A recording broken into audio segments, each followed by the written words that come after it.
Hommage à un immense cinéaste et réalisateur aussi pour le 21e Festival du film de Marrakech, Sean Penn, l'acteur, l'homme engagé, le représentant de Hollywood ici au Maroc pour clamer la force d'une parole libre. Of Marrakech International Film Festival. What a magic moment.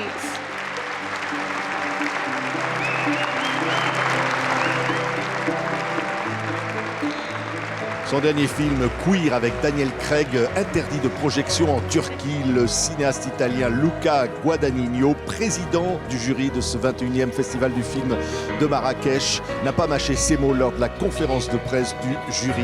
Il a dénoncé une censure. Their work to be seen, and also you want the work to meet the people who want to meet the work.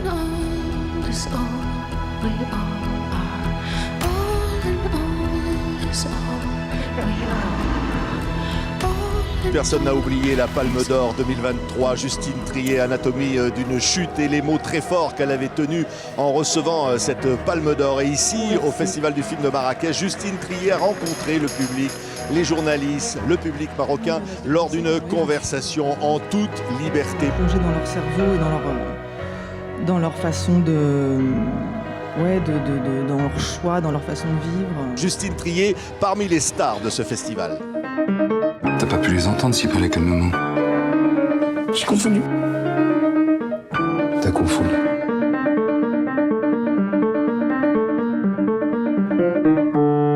I'm innocent, you know that, right? Anatomie d'une chute, Justine Triet, l'une des conversations événements de ce festival du film de Marrakech. Bonjour Mélita Toscan-Duplantier, vous êtes bien sûr la directrice de ce festival exceptionnel dont TV5 Monde est fier d'être partenaire, et Rémi Bonhomme, le directeur artistique. Mélita, on voyait Sean Penn ému lors de cet hommage qui lui a été rendu, qui célébrait la liberté des cinéastes. C'est important que ça ait lieu ici, au Maroc. Oui, mais Sean Penn est un homme rare.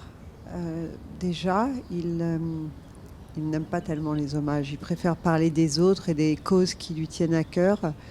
Parler de lui, c'est plus compliqué. Donc, on est très heureux de l'avoir eu cette année.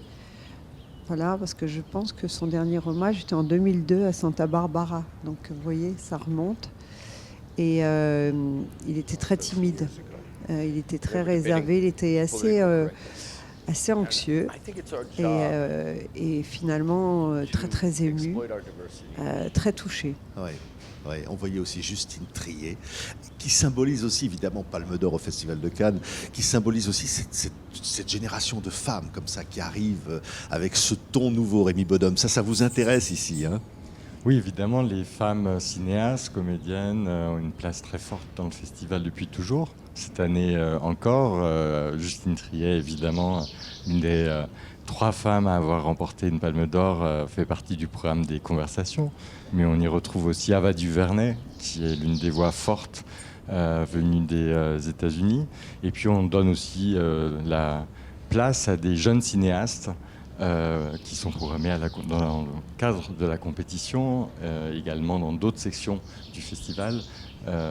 C'est important, évidemment, que le cinéma soit représenté dans toute sa diversité, et le regard que les cinéastes femmes portent sur le monde est accueilli avec un grand plaisir au festival.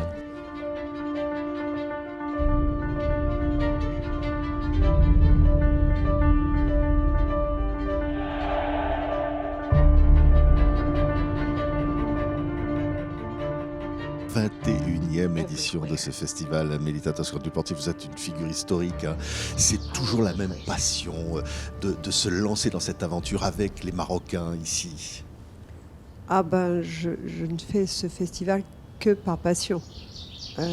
C'est d'ailleurs, je pense, pour cette raison que j'arrive à convaincre les cinéastes de venir, parce que je pense qu'ils sentent cette passion, cette vérité.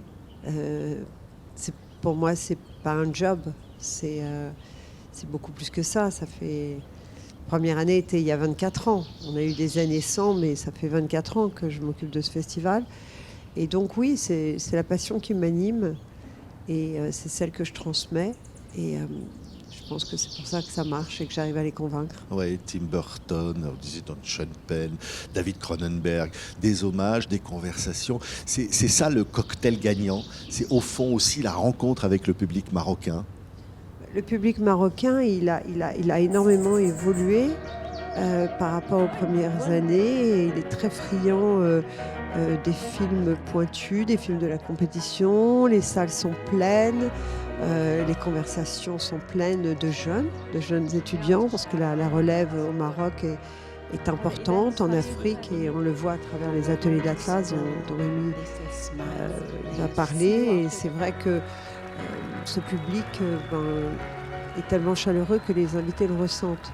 Ils vont souvent parler dans des festivals où le public est plus blasé, parce que ce sont des professionnels, et là, c'est pas le cas. Donc, ils ressentent cet amour du public et cette passion du public. Ouais, Donc ouais. ça, c'est un plus aussi. C'est vrai, Rémi et Mélita le disaient, que les ateliers de l'Atlas, quelque chose de très fort, parce que c'est là que naissent, qu'éclosent, que se développent les artistes de demain, les réalisateurs. Ça, c'est vraiment une fierté. Oui, je suis fier que le succès que les ateliers de l'Atlas remportent, mais leur succès est dû vraiment au talent des jeunes cinéastes qu'on accompagne, les jeunes cinéastes marocains, arabes, africains, puisque les ateliers couvrent l'ensemble de la région en accompagnant des cinéastes dès leur début, au début de l'écriture d'un film, et puis également quand ils l'ont tourné au moment de la post-production. Et on vit un moment passionnant pour le cinéma marocain. Ces dernières années, on a retrouvé de nombreux films marocains dans les plus grands festivals internationaux.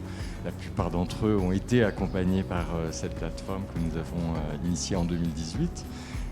Et cette année, on retrouve au sein de la programmation du Festival de Marrakech 12 films qui ont précédemment été soutenus par les ateliers d'Atlas, dont 5 en compétition, les autres dans d'autres sections, et qui montrent vraiment la vitalité du cinéma marocain, arabe et africain. Les talents, il n'en manquait pas, mais il manquait peut-être d'une plateforme qui pouvait vraiment accompagner ces talents, leur donner l'ambition de les moyens de leur ambition. Oui, l'étoile d'or, qui est évidemment l'espoir de ces 14 films en compétition. Mélita Toscan-du-Plantier, on voit une vitalité du cinéma à travers ces films-là qui concourent. Ce sont des premiers ou deuxièmes films, hein. Comme d'habitude, premier et deuxième film. Depuis le début, notre intention était plutôt de découvrir de jeunes réalisateurs. Et certains sont devenus de grands réalisateurs. Ils ont été découverts à Marrakech, comme Justin Kurzel avec Snowtown, son premier film. Et puis, il est venu cette année pour montrer son film en ouverture. Nous avons eu aussi en 2004 Alexander Penn qui a reçu le Grand Prix et ensuite un Oscar. Donc voilà, on aime l'idée de découvrir les talents, et puis en plus, quand ils viennent des stars et des grands réalisateurs, ils ont envie de revenir à leur source, et donc on est très heureux de ça. L'idée, c'était pas du tout d'être en compétition avec de grands festivals internationaux. Il y en a déjà 4 qui se déchirent pour avoir les plus grands films des plus grands réalisateurs du monde. Donc l'idée, c'est de trouver un autre angle, et c'est l'angle qui nous anime, c'est cette transmission, comme à travers les ateliers de l'Atlas, comme à travers les leçons de cinéma. C'est l'idée de transmission vers les jeunes.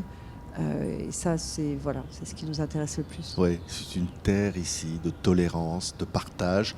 On va le dire aussi dans un monde, évidemment, qu'on ne peut pas ignorer, difficile, où les guerres sont aux portes.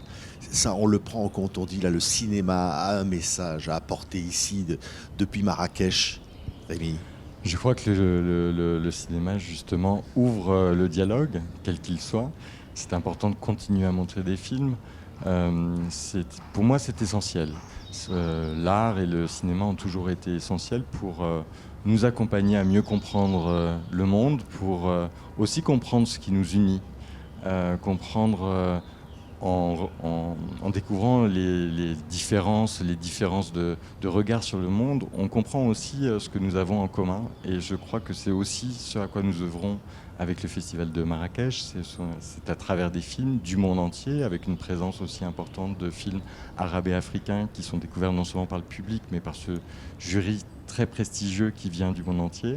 C'est ouvrir un dialogue qui permet à travers nos différences de comprendre ce qui nous lie, et ce qui nous lie, c'est notre humanité. Oui, Mélita, en se quittant, on va entendre cette musique officielle, la musique qui retentit chaque fois pour ce tapis comme ça, avec où le public marocain vient acclamer les artistes, comme ça, découvrir ces nouveaux regards et dire, comme le disait Rémi, qu'ici, il y a quelque chose, un cœur qui bat fort. Et ça, je sais, vous, Mélita, combien ce cœur, il bat en vous depuis si longtemps. C'est le cœur du Maroc. Surtout depuis la première année.